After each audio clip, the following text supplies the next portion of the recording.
We've done it, boys. The London Spitfire. NY bound, boys. As they lock things up at the end Listen, of oh, let's hear it. Let's hear it. Let's hear the Korean screams, the screeches, boys.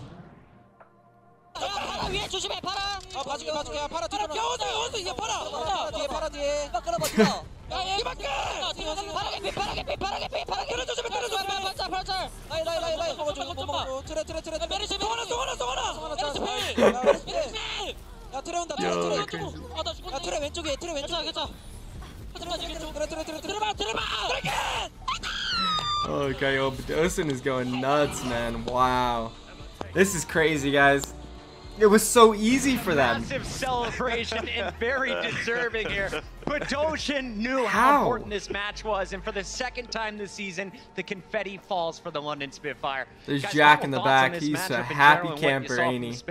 This was ridiculous, honestly. How London, if you took this team and you anything you understood about this team against their first match against the LA Gladiators, right in the quarterfinals, they were done. In their first match, yeah, it was abysmal. It was atrocious, and they've completely turned it around now. And it's crazy. Where did all these strats come from? Coming into the grand finals now, it is absolutely unbelievable. Man, Josh, I made you pick just one player. Better be Profit. Better be Profit. I mean, there's obviously everybody played great, but dude, it's got to be Profit. He's so good at everything. Yes. I had to go with Thank God. Give him the praise he deserves. Look at this, guys. Look at this. So phenomenal. Guy's got mad individual Come on. skill. You see this player. He could have tossed the bomb if he wanted to. Left, right, and center. Exactly, dude. He's so flexy. He's so good at every. He is the best player at every hero he touches. It's absolutely insane. I've been saying it all season long, and all of a sudden he's finally getting praise. Guy's not even an all-star. What an atrocity that he's not an all-star. That's just unreal. That disgusts me. I need to talk about that in a video one day.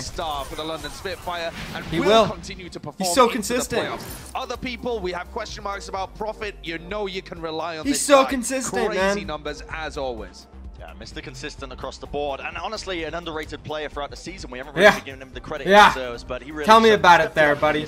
Absolutely, Profit. Tell me about it, Brandon. To look out for. He and Birdring stars. Birdring's insane, bro. He's some nutty shots today. Grand finals. As we lock up today's show, we want to remind I guess that's pretty much it here. That went down between these two teams.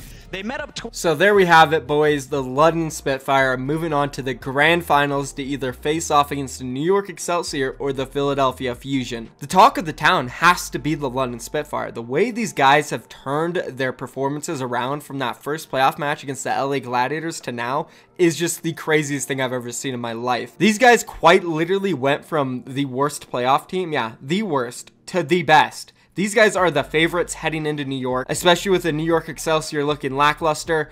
I mean, who's going to stop the London Spitfire? Is it going to be the Philadelphia Fusion? Maybe. Maybe it could be New York Excelsior, but I'm putting my money on London from now on. I've said it all season long. I said it in the first stage when London was the best team, that they are insane. Every single player on their team is the best player in their position. They're just so damn good. Then when they were bad and they were underperforming in stages 3 and 4, I kept saying, man, like, these guys suck right now. I don't know what happened. Like, they're slumping so hard. But it's just crazy because if they get to their peak, every player in their role is insane. At the peak, the London Spitfire are the best team in the Overwatch League, hands down. And I stuck by it the entire season. Even though I picked against them sometimes, I still picked them most of the time. And I said if they come back, if they come to their prime and their peak, they will be the best. They will win. And it's happening. It's crazy. I didn't expect it to happen. I really thought it was over after that 3-0 in the first series against the Gladiators, but they've blown me away. They've blown everybody away. Let's go ahead and just hop into the maps real quick and talk about them. So we started off on Dorado, and Dorado was actually really competitive. This was close.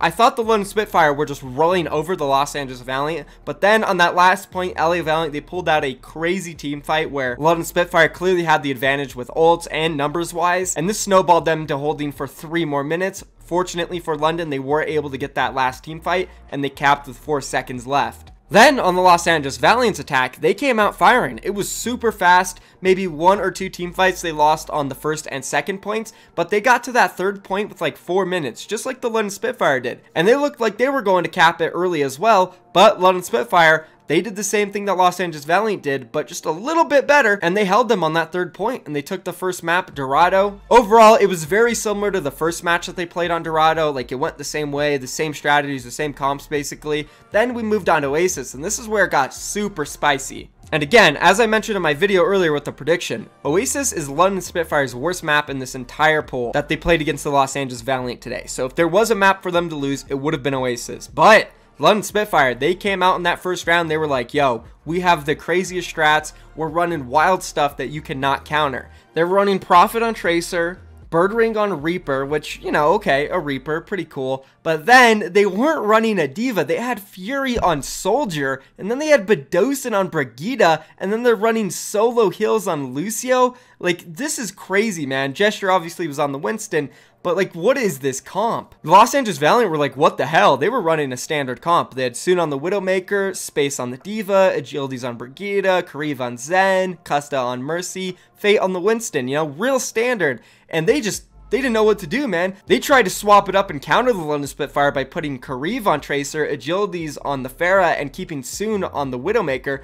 It failed. That didn't work out. And London Spitfire took this first round easily. It was crazy, man. Of course, the second round was a lot closer, but London were able to pick it up, and they went up in the series 2-0. And before we get into that third map, I kind of want to talk about the London Spitfire's coaching staff, because throughout the season, the London Spitfire's coaching staff has always been in question. They seem to be unprepared for a lot of matches, they weren't running the right comps at certain times, and the team just didn't look like a team, especially when they were slumping. And everybody knew the players were great, individually they're amazing, so it's gotta be the coaches, right? They're not helping them properly with the strategy, they're not helping them with communication and stuff like that. Well, I feel like that's all out of the window now, because looking at these team comps and strategies that the London Spitfire have prepared for these playoffs so far is crazy. Yeah, that first series against the Gladiators, I don't even count that. Looking at the rest, they are counter-stratting and playing against their opponents perfectly. Today against the Los Angeles Valiant, the London Spitfire completely overwhelmed the Valiant. Like, they were all over them 24/7. Constant engaging, constant playmaking. They never let go of the gas pedal, and seriously, the Los Angeles Valiant just did not know what to do. Their backs were against the wall every single moment of this match. They couldn't handle the overwhelming pressure from the London Spitfire. And this really flustered the tanks from the Los Angeles Valiant. Looking at Space and Fate, these guys have been so damn good recently. If you don't count this match, even in that first series, Fate and Space played pretty decent. Today, like, they were nowhere to be found. And ever since Space joined the team, him and Fate were the two consistent players that always showed up. It kind of depended on Agilities and Soon whether or not they played amazingly or just decent, and that would decide if they won the match or not. Fate and Space were always there performing, but today, the pressure, it got to them. They really did not know what to do. Space, probably one of his worst matches he's played so far, and it's kind of easy to say that because, again, Space has played so many good matches in the Overwatch League so far, and then Fate, obviously he didn't play that great today either, and just nobody on the Valiant really had a superstar performance. Sure, Agilities and Soon, they did have their moments, specifically Soon, but you know, it wasn't enough to really just carry this team single-handedly, and it wasn't consistent either. So the LA Valiant, they were down 2-0, moving into that third map. It's Eichenwald, and this was another decently close map. It was similar to Dorado. Both teams were actually able to cap here. We went into an overtime push. It's just that London, they had a lot more time left. When you go into an overtime round on Hybrid and another team has 2 minutes on you, it's basically impossible to win unless you're sitting at 3 minutes and they're sitting at 5. Then you could probably pull something out. But if you're sitting at 1 minute and another team's sitting at 3, it's super tough because on offense you literally only get 1 or 2 tries to push as far as you can, but then when you're on defense you have to hold like 6-7 different attempts from the other team, and if you lose 1 or 2 of them,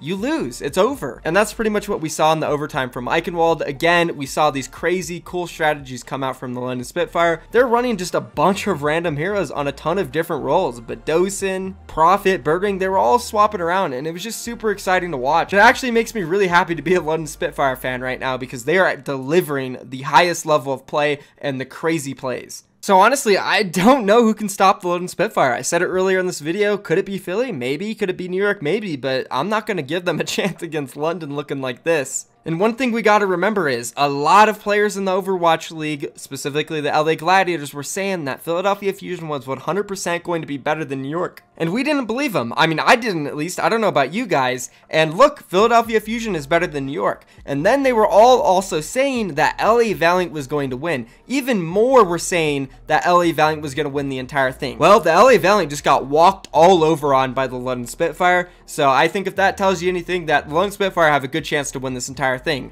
Obviously, you know, New York's not out of it. Philly, they still could be amazing and they could beat London Spitfire. We just have to see. I don't know who's going to win tomorrow. If I had to pick a team, again, I still have to go with New York just because of what they've done so far. I have a feeling when the pressure comes on, they might be able to perform, even though like in the past when the pressure did come on, they didn't perform. So I don't know, man. I got to pick New York though. So I don't know, guys. We'll see tomorrow. That's all I can say now. I pretty much explained the whole match today, and that's going to be it for the video. If you guys enjoyed this, be sure to drop a like, subscribe to my channel for more daily Overwatch and Overwatch League content. And now I'm out of here, guys. Peace.